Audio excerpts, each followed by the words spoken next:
O Daniel Vorcaro foi preso nesta manhã. O investidor do Atlético é alvo de uma operação da Polícia Federal. A operação mobiliza agentes em Minas Gerais, Rio de Janeiro, São Paulo, Bahia e Distrito Federal. E o Daniel Martins agora tem uma manchete falando a respeito dessa situação. A Polícia Federal prende o presidente do Banco Master e investidor do Atlético, Daniel Vorcaro, em uma operação realizada na manhã desta terça-feira. Ele foi preso em meio a uma operação de combate à emissão de títulos de créditos falsos por instituições financeiras que integram o sistema financeiro nacional. De acordo com a instituição, os agentes cumprem 5 mandados de prisão preventiva, 2 de prisão temporária e outros 25 de busca e apreensão, além de medidas cautelares nos estados do Rio de Janeiro, São Paulo, Minas Gerais, Bahia e Distrito Federal. A operação é um desdobramento de investigações que tiveram início em 2024 após requisição do Ministério Público Federal para investigar a possível fabricação de carteiras de crédito injustificáveis por uma instituição financeira. Estes títulos teriam sido vendidos a outro banco e, após fiscalização do Banco Central, substituídos por outros ativos sem avaliação técnica adequada. Nossa reportagem entrou em contato com o Atlético e aguarda um retorno. Só para complemento aí, né, os banqueiros, o que era feito? Né? Eles foram alvo aí de uma operação que mira a venda de títulos de créditos falsos. As instituições emitiam CDBs com a promessa de pagar ao cliente até 40% da taxa básica do mercado. No entanto, lógico, isso não acontecia. Tá aí, Thiago Fernandes, acionista do Atlético, é preso pela Polícia Federal. Com uma margem importante no clube, né? Cara, mancha a história do clube, mancha a história dessa gestão, mancha a história do Atlético hoje. Isso é uma mancha, não tem como. Eu não sei se ele é culpado, não sei se ele é inocente. Tudo está sendo apurado, né? Tudo está sendo apurado. Ele foi preso justamente para que a investigação continue, para que ela tenha um desfecho. Para evitar a saída dele do país. Então, eu não sei se ele tem algum tipo de responsabilidade, tem algum tipo de culpa, mas é uma mancha na história do clube, é uma mancha para essa gestão do Atlético, que se diz tão séria, que se diz tão responsável. Então, assim, é ruim. Não tem outra coisa para falar. É, de fato, uma situação muito ruim, muito negativa. Agora a gente precisa aguardar o desdobramento do caso para saber se ele, de fato, é culpado, se ele é inocente. Porque se ele for culpado, qual vai ser a ação do Atlético em relação ao percentual que ele detém? Ele é o segundo maior acionista da SAF do Atlético, atrás somente dos Menins. Ele está à frente do Ricardo Guimarães, ele está à frente do clube associativo, ele está à frente daquela holding lá de empresários. Então, assim, a gente precisa entender, e aí? Se de fato ele for culpado, ou hoje mesmo, o que o Atlético vai falar sobre isso? Eu acho que o Atlético deveria se pronunciar. É claro, é um sócio da SAF do clube.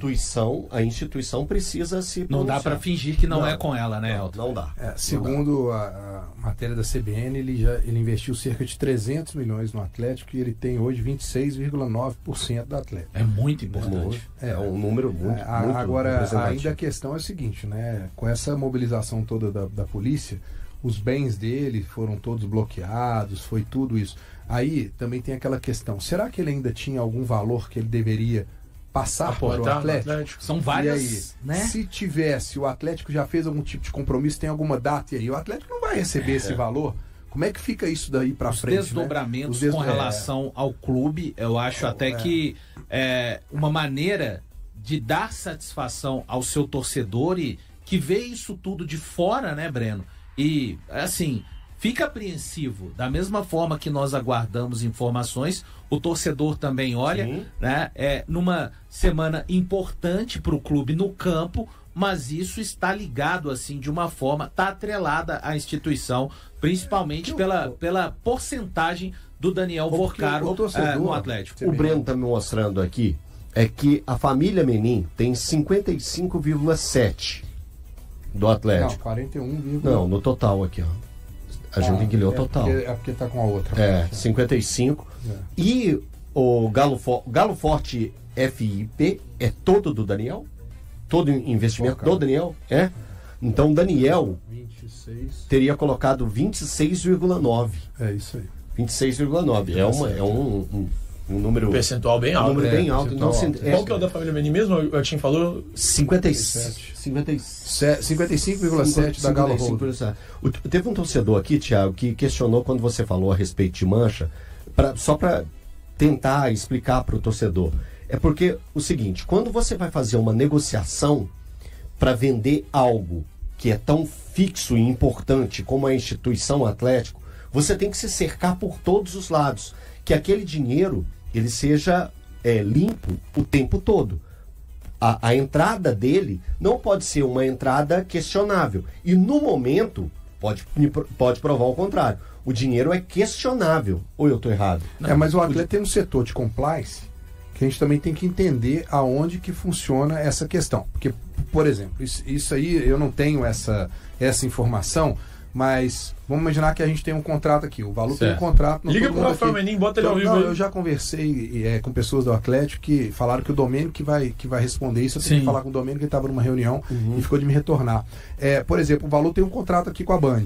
Mas, por exemplo, tem uma cláusula no contrato que fala se o Valu não agir de acordo com determinada situação, se ele for fora do padrão, ali se desfaz a situação. Né? Eu não sei se no compliance do Atlético tem alguma cláusula que fala se for detectado algo, como é que fica essa situação. Um negócio que envolve tanto dinheiro. O dinheiro não devolve o dinheiro e o percentual o percentual é diluído ali. Deve ser diluído. É cercado de empresários que tem experiência jurídica em fechamento de grandes contratos, né? Deve ter o Atlético. Isso é o básico, cara. Assim, vou falar um negócio de verdade, assim, ó. Eu vou dar um exemplo básico, assim. Tem um contrato de patrocínio nosso aqui. Eu fechei um outro dia. Tem um contrato que, cara, se houver qualquer coisa que cause dano a uma das partes, seja da empresa, seja do influenciador, ao influenciador, por exemplo, a Rio Claro, que eu tô com ela. Se eles fizerem algo que cause dano a mim, o contrato é desfeito. Se eu fizer algo que cause dano a eles, o contrato é desfeito. Isso é o básico do básico. E o que foi. E o que foi. Então, mas só para fechar aqui, fica à vontade, o que me preocupa, Valu, é o seguinte, é porque o torcedor mais desavisado, aquele torcedor que não tem essa coisa, né? E nós também não temos esse preparo de entender isso. Eu vi vários mandando mensagem para mim, falando assim, um dos donos do Atlético foi preso. Entendeu? Mas é verdade. Eu sei, mas é isso que eu falo. Porque, gente, todo mundo conhece o Vorcar hoje no meio do futebol, ou as pessoas conhecem mais o Vorcar hoje no meio do futebol por causa do Atlético. Cara, é inerente. Hoje se associa a figura do Vorcar ao Atlético, assim como você associa a figura dos Menins ao Atlético. Então, assim, não tem como. Quando o Vorcar é preso, a gente que é do futebol, a gente vai falar, o dono do Atlético foi preso. Um dos donos do Atlético foi preso. Isso é absolutamente normal. Por isso que eu trato o funcionamento. A Manchete acionista do Atlético, é preso pela Polícia Federal. Isso não é tirado de contexto. Não, o contexto é... A Manchete não está tirada de contexto. É exatamente isso. Ele é um acionista e muito importante, como vocês já trouxeram a questão da porcentagem, né? Os números estão aí, né? Exato. Estão todos aí. O investidor do Atlético, o banqueiro Daniel Vorcaro, foi preso em Guarulhos, foi na noite de ontem, lá em Guarulhos, no aeroporto em São Paulo, em uma operação da Polícia Federal envolvendo o Banco Master. É uma situação complicada, lembrando que o Vorcaro é responsável pelo investimento de 26,9. Ele é um investidor do Atlético, investidor na SAF do Atlético, que ele tem 26,9. Breno Galante, por favor, o que você apurou, o que você acompanhou, como que você está vendo todo esse imbróglio, uma situação... Atlético, Galo, fala pro seu torcedor. Mas não já se manifestou, não? Fala pro seu torcedor. Fala com o seu torcedor. É importante, porque hoje a manchete é essa. A manchete é: investidor do Atlético é detido ou preso pela Polícia Federal no aeroporto em São Paulo. Não em todos os lugares, né? Então, a gente precisa entender. Vamos lá, a manchete de novo. Isso é jornalismo. A manchete é: investidor da SAF do Atlético é preso em São Paulo pela Polícia Federal. Então, se envolve o nome Atlético, instituição, um clube centenário, é preciso ter uma resposta. Vamos pensar direitinho. Prisão, se eu não me engano, foi ontem, 10 da noite. Estou olhando meu relógio invisível aqui, já deve ser quase 2 da tarde. Acho que precisa conversar melhor, se comunicar melhor. Breno Galante, quer falar alguma coisa, por favor? Elton, é uma situação assim, para o torcedor, né, que não tem tanto conhecimento, como a gente também não tem tanto conhecimento dessa parte econômica aí do Atlético, né, mas ele não deixa de ser um dos acionistas do Atlético, abaixo dos Menins. Ele tem um maior percentual, então tem sim uma grande relevância. Eu conversei com pessoas, diretores do Atlético, que disseram que não tem nada a ver com a situação, o Atlético não tem nada a ver com a situação. Mas ele, peraí. Mas ele é investidor do Atlético. Okay. Ele é o segundo maior acionista do clube. O Atlético tem que se manifestar atrelado. Mas o Atlético se manifestou, vai se manifestar. Vou chegar lá. Eu estou querendo colocar o que eu ouvi do Atlético, né? O Atlético falou que não tem nada a ver com isso, é o primeiro ponto. E conversando com a assessoria do Atlético, falaram que o Atlético não vai se posicionar a respeito. Inacreditável. Eu acho que o Atlético deveria, sim, porque ele faz parte, né, faz parte não, Breno. Ele só está abaixo dos Menins. Dos donos, até que o torcedor entendeu o que aconteceu. Né? Em relação ao percentual do clube. Isso vai criar um impacto. Ele já tem, segundo aí uma matéria da CBN, ele já investiu cerca de 300 milhões no Atlético. Resta saber, por exemplo, que algumas questões, esse valor todo já foi investido? Tem algum valor que ainda vai vir para o Atlético? Por quê? Porque a polícia agora, ela bloqueou todos os bens dele. Sim. Então, se o Atlético ainda está contando com algum valor que tem para entrar, isso é preocupante. O Atlético já fez algum compromisso com algum valor que vem do Forcaro ou não? Quer dizer, como é que fica o futuro do Atlético ou não? Não vai ter nenhum tipo de impacto. E o que já foi colocado por ele? Tem algum tipo de problema? A polícia pode vir aqui para poder... Então você concorda que o Atlético tem a ver com isso, claro, né? Que diferentemente do que essa pessoa te disse do Atlético. O Atlético tem muito a ver com isso. Se não se manifestarem... Cara, qual que é o recado que o Atlético passa pro torcedor? Porque eu já falei isso milhares de vezes. Cara, eu não me importo se o Atlético não se manifestar. Na minha vida não muda nada. Mas o Atlético não tem que pensar no que eu tô pensando. O Atlético tem que pensar no que o torcedor tá pensando. Sim, em como esse torcedor impacta, em como isso impacta a relação torcedor e Atlético. Impacta por quê? Você se sente seguro? Você se sente seguro com o que aconteceu hoje? O segundo maior acionista do clube foi preso. Foi preso, gente. O Atlético é manchete no mundo todo. O Vorcaro faz parte do conselho de administração da SAF. Então, assim, quando pessoas ligadas ao Atlético dizem que não tem a ver com o clube, elas estão mentindo para o torcedor atleticano. É essa que é a questão. Então, assim, eu tenho certeza. E o Atlético, durante as investigações, né, hoje foi a prisão, vão seguir as investigações. O clube se posicionou, então eu acho que o clube tem por obrigação de respeito ao torcedor, como disse o Thiago, né, não são os jornalistas que querem a nota do Atlético. O Atlético deve uma satisfação ao seu torcedor, porque nós não estamos falando de uma pessoa que tem uma leve relação, não. Nós estamos falando de uma pessoa que está completamente atrelada à forma que o Atlético é hoje administrado. Essa é uma postura 100% aristocrata do período da época medieval. Sabe como é que se fazia na época? Era assim ó que funcionava. Aconteceu alguma coisa na família real, põe debaixo dos panos, vai para baixo do tapete, vamos ficar quietinho, ninguém vai ficar cobrando a gente. Cara, inacreditável. Não precisa de uma postura aristocrata. Se querem e vendem o Atlético como clube do povo, que tratem como tal. Porque o Atlético não é só dos donos. O Atlético é dos torcedores. Aliás, na verdade o Atlético é dos donos, mas o Atlético deveria ser também dos torcedores. Eu concordo plenamente com tudo que já foi falado. Eu tô até assim, de cara, como eu já coloquei...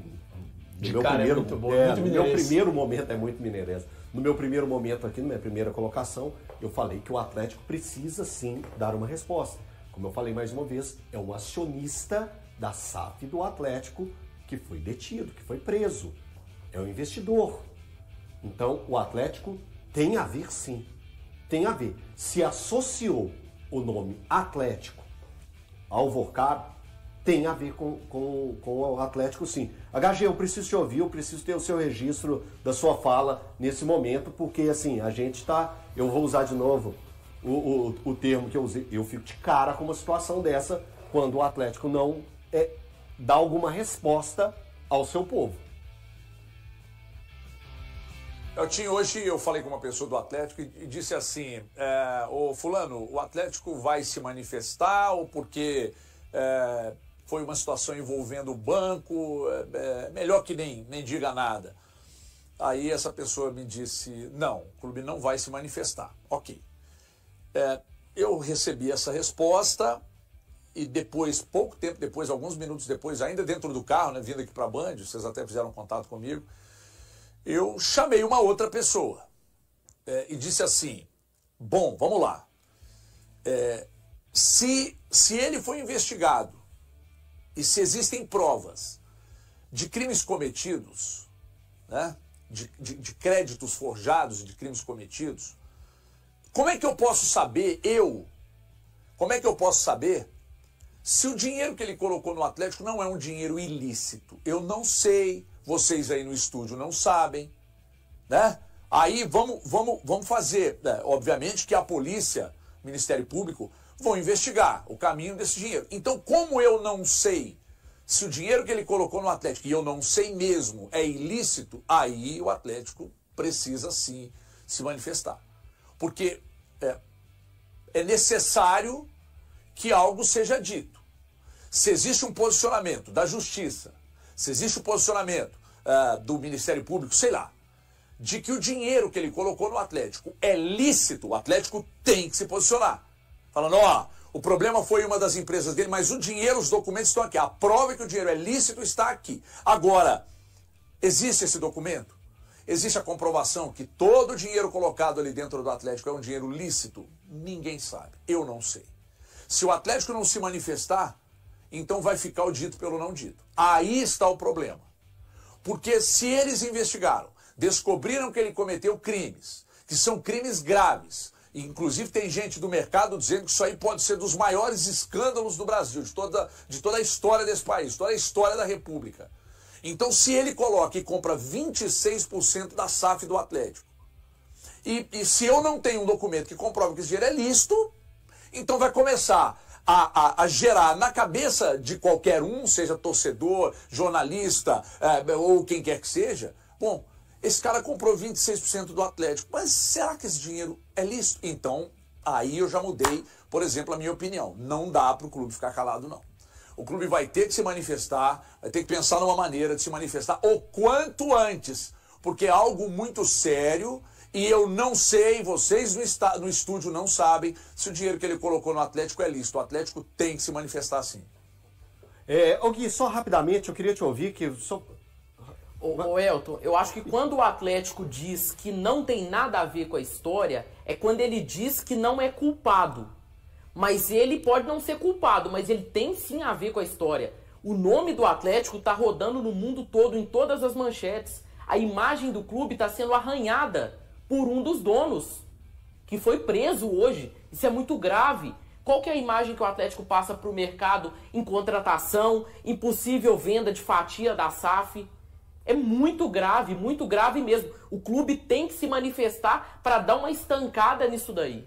Boa, Gui! Muito perto de garantir um lugar no G5 do Brasileirão, o Cruzeiro entra em campo contra o Juventude nesta quinta-feira, desfalcado de 3 titulares, Arroio, Christian e Matheus Pereira. A ausência do meia abre espaço para Gabigol atuar novamente ao lado de Caio Jorge, uma parceria pouco utilizada ao longo do ano, mas que segue invicta em 2025. No início da temporada, ambos tinham a expectativa de jogar juntos sob o comando de Fernando Diniz. Porém, com a chegada de Leonardo Jardim, o cenário mudou, já que o treinador identifica dificuldades no time quando escala Gabigol ao lado de Caio e Matheus Pereira. Com Caio e Matheus se destacando, o ex-flamenguista acabou perdendo a vaga no time principal. Desde então, já no começo do Brasileirão, Gabigol iniciou apenas 5 partidas ao lado de Caio. Somando toda a temporada, foram 8 jogos com 5 vitórias e 3 empates. Em todas essas vitórias, Caio Jorge e o Gabigol tiveram participação decisiva. No período em que foram titulares juntos, Gabigol balançou as redes 3 vezes e deu 4 assistências. Caio Jorge teve o mesmo número de gols e contribuiu com 3 passes para gol nessas ocasiões. A dupla aparece no topo da artilharia do Cruzeiro no ano. Caio Jorge, líder nos gols do Brasileirão e da Copa do Brasil, soma 22 tentos e vive a temporada mais goleadora da carreira.